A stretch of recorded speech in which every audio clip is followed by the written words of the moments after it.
Amerika'ya çocuk bakıcısı olarak gelen bir Türk kızının burada gün ve gün hayatını nasıl inşa ettiğine tanık olduğunuz vlog serisine hoş geldiniz efendim.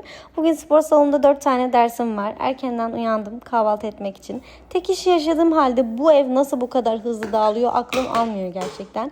Vitaminleri es geçmiyoruz ve kahvaltımızı hazırlamaya başlıyoruz. 75 gram yulafım ve 3 tane yumurtam var. Kas kütlesi eklemeye çalıştığım bir dönemde olduğum için makrolarım yavaş yavaş artıyor. Tek başıma kahvaltı ederek podcast izleme işi bana hayatta cenneti yaşattığı için her sabah tartışmaya kapalı bir rutin. Spor salonuna gitmek için hızlı şekilde üzerimi değiştiriyorum. Sadece kardiyo ve karın yapacağım. Birazcık çamaşırları katlayıp annemle konuşuyorum. Ardından spor salonunda biraz karın çalışıyorum. Karın çalışmaya es geçmeyin. Bunun bedelini uzun yıllar sonra ödedim. Artık işe gitmek için yola koyulabiliriz. Yemeklerimi hazırlıyorum. Çantama yerleştiriyorum ve hazırız. Derslerimi verdikten sonra kendi antrenmanımı yapmaya gidiyorum. Antrenman çıkışı Vintage Store'dan kendime 2 tane şort aldım. Günün sonunda onları deniyoruz ve kapatıyoruz.